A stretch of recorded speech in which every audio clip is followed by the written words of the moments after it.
जय जिजाऊ, मी आशिष मगर. स्वागत आहे तुमचं एटीएम गुरु या युट्यूब चॅनलवर. सध्या क्युरेटिव्ह पिटिशनची चर्चा इतक्या जोरात चालू आहे की नेमकं क्युरेटिव्ह पिटिशन नेमकी काय आहे आणि खरंच ती कोर्टानं मान्य केली का, किंवा सध्या जे काही चालू आहे त्याचा आणि क्युरेटिव्ह पिटिशनचा काय संबंध आहे काय नाही हे पाहणं इतकं महत्वाचं आहे. कारण सगळं गोलमाल है बाई गोलमाल है म्हणल्यासारखं कशाचा कशाला मेळ नाही. पण तरी सुद्धा बोल भिडू सारखं जे चॅनल आहे त्या चॅनलने असं स्पष्ट आपल्या टायटल मध्ये लिहिलेलं आहे की मराठ्यांची मराठा आरक्षणाची क्युरेटिव्ह पिटिशन सुप्रीम कोर्टानं मान्य केली. त्याचबरोबर आयबीएन लोकमतनं सुद्धा किंवा लोकमतनं सुद्धा काय केलंय की बाबा ते लोकमतचे जे आशिष जाधव आहेत त्यांनी सुद्धा सांगितलं की क्युरेटिव्ह पिटिशन मान्य केली.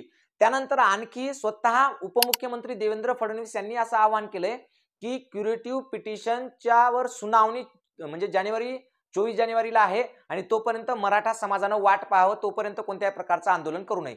पण हे सगळं सांगत असताना एवढी सगळी क्युरेटिव्ह पिटिशन मान्य झाली आणि आता याच्यावर मराठ्यांना दिलासा मिळेल, मराठ्यांची आशा निर्माण झाली वगैरे वगैरे जे काही सांगतायत सगळे हे तज्ञ, तर या सगळ्या तज्ञांना आहे की नाही खरं म्हणजे खेदू हाणायला पाहिजे. वैचारिक दृष्ट्या बरं का, नाही तर खरोखरच जाऊन हंसाल. वैचारिक दृष्ट्या म्हणायलो की हे जे काही तज्ञ आपल्याकडे आले, टीव्हीवरचे असो, बोलबिडीचे असो, लोकमतचे असो, किंवा हे सगळे जे आहेत जे म्हणत आहेत की मराठ्यांची पिटिशन मान्य झाली आणि मराठ्यांच्या आरक्षणाची संधी निर्माण झाली, आशा पल्लवित झाली, तर हे आशा पल्लवित झाली की संधी निर्माण झाली की नाही झाली याचा आपण आता सविस्तररित्या आणि योग्य अभ्यासपूर्वक अशी माहिती घेऊयात. पहिली गोष्ट, जरांगे पाटलांनी कालच्या बीडच्या सभेतून असं सांगितलं की 20 जानेवारीला आम्ही मुंबईत आता आमरण उपोषण करणार आणि त्यासाठी सगळा मराठा समाज हा मुंबईला येणार. तत्पूर्वी असं काही होऊ नये म्हणूनच फडणवीसांनी लगेच काय केली, एक बाईट दिली, त्याच्यामध्ये सांगितलं की क्युरेटिव्ह पिटिशनचा निर्णय 24 तारखेला आहे किंवा त्याबाबतची सुनावणी 24 तारखेला आहे, त्याच्यामुळे 24 तारखेपर्यंत मराठ्यांनी वाट पाहावी. आता मराठ्यांनी वाट पाहावी का 24च्या आधीच 20 तारखेला मुंबईत जावं याच्या बाबतीतला निर्णय तो स्वतः मराठा समाजाने आणि जरांगे पाटलांनी घ्यायचा आहे. पण मी क्युरेटिव्ह पिटिशन नेमकी काय भानगड आहे ते मात्र तुम्हाला इथे क्लिअर कट सांगतो. बघा काय झालं, 2018ला फडणवीस साहेबांच्याच सरकारने आपल्याला मराठा आरक्षण दिलं होतं, परंतु 102वी घटना दुरुस्ती झाली होती आणि राज्याला आरक्षण द्यायचा अधिकार नव्हता म्हणून ते आरक्षण सुप्रीम कोर्टात फेटाळून लावलं. त्यासाठी इंदिरा साहनीचा खटल्याचा सुद्धा त्यांनी हे केला होता, तिथं उल्लेख केला होता आणि राज्याच्या मागासवर्गीय आयोगाचा सुद्धा तिथं उल्लेख केला होता आणि राज्याला हे अधिकार नसल्यामुळं आणि 50%च्या वर मर्यादा जात असल्यामुळं दोन्ही गोष्टीमुळे ते आरक्षण तिथं रद्द केलेलं होतं.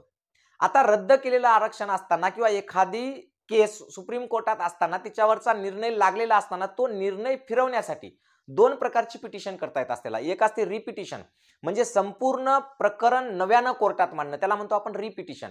म्हणजे मराठा आरक्षणाच्या बाबतीतलं जे काही प्रकरण होतं किंवा जे काही हे होतं ते पूर्णपणे नव्याने करणं, नव्याने मांडणं कोर्टात, त्याला म्हणतात रिपिटिशन. तर बऱ्याच वेळा काय होत असतं, केसेसमध्ये रिपिटिशनच जास्त होत असतात. पण इथं रिपिटिशन झालेली नाही, इथं आपण क्युरेटिव्ह पिटिशन टाकली.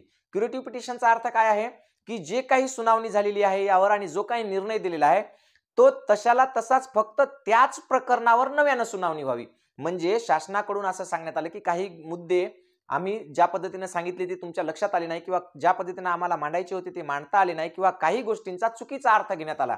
जे राज्यघटना असेल दुरुस्ती किंवा राज्यघटनेतले जे काही कलम असतील किंवा जे घटना बदल झाला होता 108 102 याच्यामध्ये काय झालंय की काही गोष्टी सुप्रीम कोर्टानं आम्ही ज्या सांगितल्या त्या त्यांना कळाल्या नाही किंवा समजल्या नाही किंवा आम्हाला जे म्हणायचं होतं ते तुमच्यापर्यंत पोहोचलं नाही, म्हणून याच्यावर पुन्हा सुनावणी व्हावी म्हणून क्युरेटिव्ह पिटिशन दाखल करण्यात आलेली होती.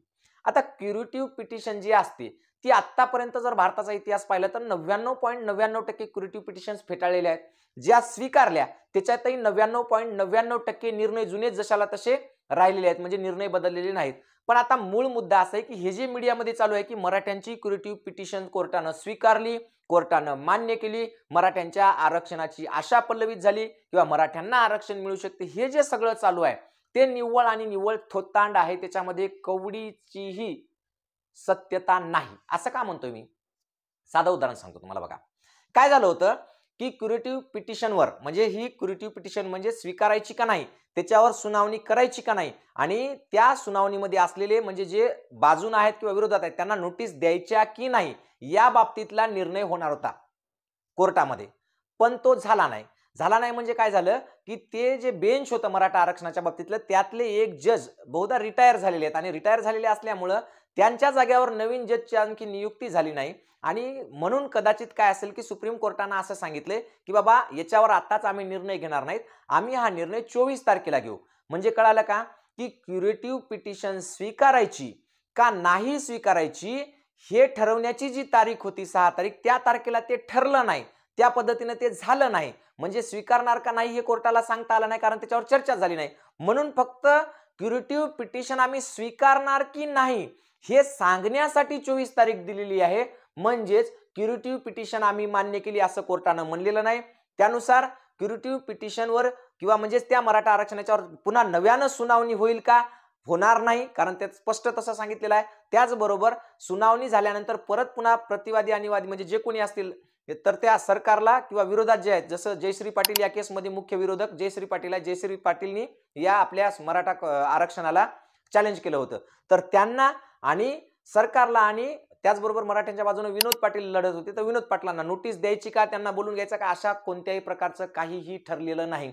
हे सगळं जे मीडियामध्ये चालू आहे आणि हे सगळं जे सरकार सांगत आहे की 24 तारखेला मराठ्यांच्या क्युरेटिव्ह पिटिशनवर सुनावणी आहे, सुनावणी बिलकुल नाहीये. सुनावणीचा इथं काहीही संबंध नाही.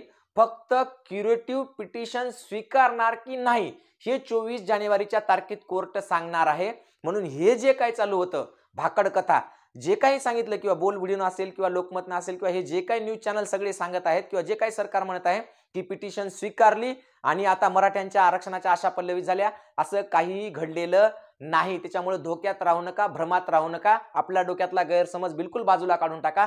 क्युरेटिव्ह पिटिशन स्वीकारलेली नाही, फक्त ते स्वीकारायचं की नाही एवढंच फक्त 24 जानेवारीला ठरणार आहे. आणि जर 24 जानेवारीला हे जर म्हणले की बाबा क्युरेटिव्ह पिटिशन स्वीकारायची, तर मग त्याच्यानंतर सुनावण्या होतील, त्याच्यानंतर नोटीस जातील, त्याच्यानंतर पुन्हा हे सगळा खटला चालेल आणि मग जो काही निर्णय यायचा तो येईल. तोही 99.99% कधीही तो निर्णय बदलत नसते सुप्रीम कोर्ट. पण तसं काय होईल तर ते खूप भविष्यातली गोष्ट आहे, खूप पुढची गोष्ट आहे. त्याच्यामुळे 24 जानेवारीला क्युरेटिव्ह पिटिशन फक्त स्वीकारणार का नाही याच्यावर फक्त चर्चा होईल. मराठा आरक्षणावर किंवा त्यांच्या दिलेल्या निर्णयावर कोणत्याही प्रकारची सुनावणी होणार नाही, कोणत्याही प्रकारच्या नोटिसा बजावल्या जाणार नाहीत. हे सगळ्या मराठ्यांनी इथं समजून घेणं खूप महत्वाचं आहे. राहिला या न्यूज चॅनलचा आणि यांचा प्रश्न, तर बाबा रे तुम्ही जनतेला फसवत जाऊ नका अशी तुम्हाला कळकळीची विनंती आहे. जे खरं आहे ते बोलत जा, जेणेकरून समाजाची फसवणूक होणार नाही, लोकांना एड्यात काढल्या जाणार नाही. म्हणून कळकळीची विनंती आहे तुम्हाला की ही गोष्ट समजून घ्या आणि या हे डोक्यातला तुमचा जो भ्रम आहे की क्युरेटिव्ह पिटिशन स्वीकारली ना आता मराठ्यांच्या आशा पल्लवी झाल्या, तर हे भ्रम डोक्यातला काढून टाका. आणि म्हणून तुम्हाला जर ही सगळी माहिती पटली असेल, आवडली असेल, तर नक्कीच माझ्या चॅनलला लाईक करा, सबस्क्राईब करा जास्तीत जास्त, कारण माझे व्हिडिओ लाखो लोक पाहिलेत पण सबस्क्रायबर मात्र खूप कमी होत आहे. सबस्क्राईब जर केलं तर माझा व्हिडिओ तुमच्याकडे लगेचच्या लगेच नोटिफिकेशनद्वारे येईल. म्हणून एटीएम गुरु या चॅनलला जास्तीत जास्त लोकांनी सबस्क्राईब करावं एवढी माझी विनंती आहे. थांबतो इथं. जय जिजाऊ, जय शिवराय.